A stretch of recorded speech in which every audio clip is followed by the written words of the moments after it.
So we're here with Steve Bauer from Team Spidertech, presented by C10, and we're just going to get a feel for the 2011 season, big things that are happening, big signings.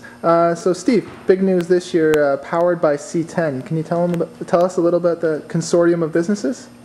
Yeah, C10 is a brand, so to speak, that we created, C10 Made in Canada, to draw attention to our alliances in sponsorship, which we believe is really our core strength in moving forward with the program.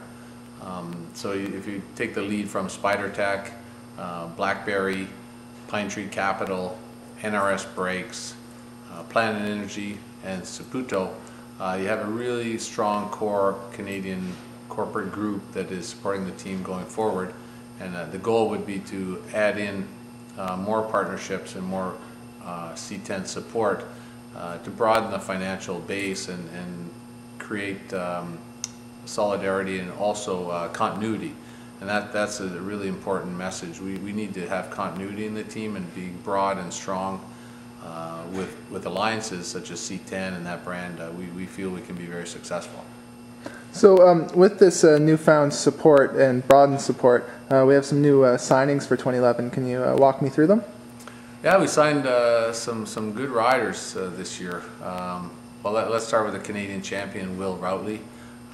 Will has good experience, has come from a strong background of road cycling and symmetrics, and he had a stellar year last year, riding strong, was always competitive in Tour California and Philly, of course at the Nationals, so we thought Will was an excellent choice, great guy, so we brought Will to the team. Ryan Anderson, a little younger than Will, talented, good time trialist, all-rounder. Saw good things in Ryan, and he joined our team. Pat McCarty, climber type, rider with Pro Tour experience. Even without a team supporting him last year, he rode very well in Tour Utah at the end of the season, so he drew our attention, and with a nod from Lucas Uzer, a good friend of his, he decided to bring on Pat. Zach Bell, all-rounder, solid sprinter, time trialist, and certainly will draw some attention to the team on the track, doing his World Cups and doing super well and aiming at the Olympics next year. We felt Zach was a great fit and a good team man to bring to the team. Most exciting, of course, is Wayne Tuft. Without question, having 2 years on the Pro Tour and riding superbly there.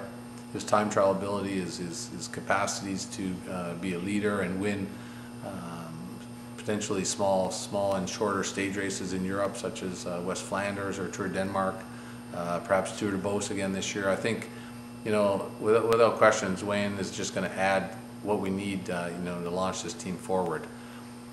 Hugo Hull, young rider, time trial under 23 champion. We see good things in Hugo for the future and in his talent, but also a great fit for us would be Hugo, David Boye, and Guillaume Boivin racing at the World Championships as a team. I thought that was the most important reason to bring Hugo. Those three guys really have a shot at a medal or even winning the World Championships at the end of the season. So speaking of your younger riders, some of your signings from last year had a real breakout year last year. Can you tell us a little about that? Well, certainly Guillaume had a stellar year. He did some great finishes at Tour California, rode superbly in August in Europe.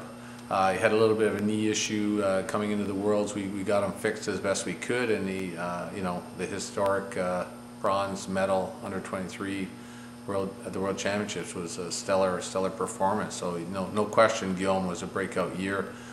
David Boye continued to make some great progress. He's young. He showed some promise in Tour California, staying in the front groups for most of the race until he got fatigued. But climbing in front of a guy like Andy Schleck at the Tour California showed that he has some promise. So. Those two young guys without a doubt showed some breakout talent, and I expect those boys to continue to mature and get better and better as they progress in their careers. I see these guys going far.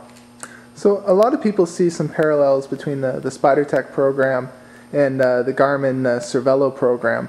Garmin originally started, their goal was to have an all-American team in the Tour de France, and you've stated that's your goal. Do you see, or do you feel any pressure to sign European or Australian riders? Garmin's team now is only 25% American. We have, to this point, I think we're solid with our mainly Canadian talent, and there's three reasons for that. One, we know who we're working with. We've worked with these guys for several years now. We want to provide them the opportunity, and so at the stage we're at, I think we're on a perfect mission. Will they be challenged in Europe, some of the guys? Yeah, no question, but we'll provide that opportunity going forward, and we really know who we're working with.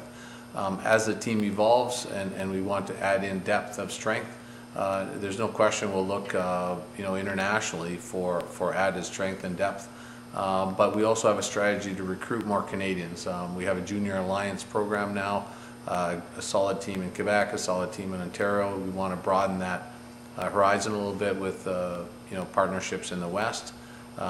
It's all a matter of time and development to bring in more Canadians that can make the Pro Tour, and we have to build from below. The other strategy we're taking is we're going to have a recruiting process to recruit from the hockey talented pool of Canada. We have most youth aspiring to be NHL players. It's a huge talent pool that we can draw upon, and we have an interesting strategy to build Canada from other sports, because most Canadians don't start riding a bike competitively.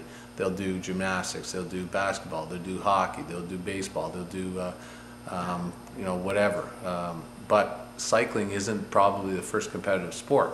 So we need to draw upon other talents to get our base stronger, and inevitably we believe we can have an all-Canadian team at the Tour de France. Will it happen in 2 years? No. Will it happen in 3? Probably not. Can it happen in 5, 6, 7 years? Certainly. So walk us through the 2011 season. We're heading to Europe right after team launch, February 4th. The majority of the team will go there. We were hoping for Cuba, but that was canceled. So inevitably, the majority of the team and all the team will end up in Europe sometime in the spring. Our first race is Trophy Ligueglia in Italy, followed by Giro de Sardegna. 3 days of West Flanders, where Mr. Swain Tuft is going to aim for a stellar prologue and try to knock off a great race there. We have some semi-classics through March, culminating with E3 Price at the end of the month, which is a spectacular event for our boys to look forward to. We continue with more races in Belgium and France mainly. We've asked for some invites in Italy also, some small stage races. And the whole program in Europe will culminate with Tour of Turkey, 2.8C race that finishes May 1, where we'll come back to Canada shortly after, prep for Tour of California, Philadelphia, the TD Bank International Classic, Tour de Beauce, Nationals, and then back to Europe mainly for August, and some similar program that we did last year in prep for, of course, our Pro Tour races in Quebec and Montreal. Perfect. Well, thank you for taking time out of your busy day to speak with Pedal Magazine, and best of luck this season. Thank you very much.